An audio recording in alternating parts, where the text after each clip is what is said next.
বিসমিল্লাহির রহমানির রহিম। আসসালামু আলাইকুম।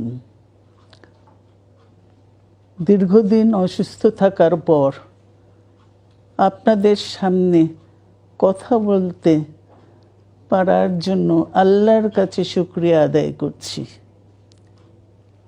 আমার কারাবন্দী অবস্থায় আপনারা আমার কারামুক্তি ও রোগ মুক্তির জন্য সংগ্রাম করেছেন, দোয়া করেছেন। সেজন্য আমি আপনাদের সকলকে ধন্যবাদ জানাচ্ছি। দীর্ঘ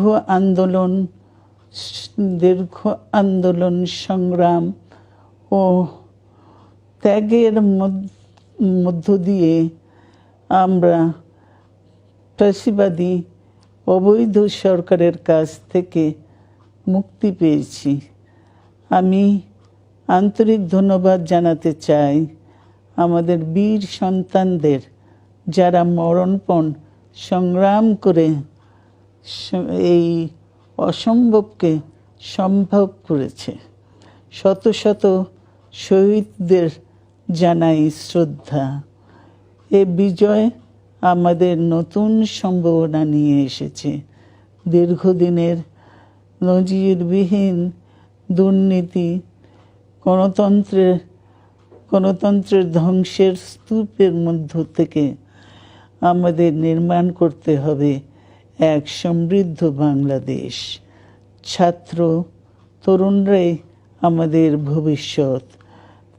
তরুণরা এই যে স্বপ্ন নিয়ে বুকের রক্ত ঢেলে দিয়েছে, সেই স্বপ্ন বাস্তবায়নে করতে মেধা, যোগ্যতা, জ্ঞান ভিত্তিক গণতান্ত্রিক বাংলাদেশ গড়ে তুলতে হবে।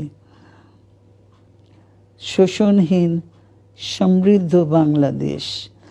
সকল ধর্মের গোত্রের অধিকার নিশ্চিত করতে হবে। শান্তি, প্রগতি আর সাম্যের ভিত্তিতে আধুনিক বাংলাদেশ নির্মাণে আসুন আমরা তরুণদের হাত শক্তিশালী করি।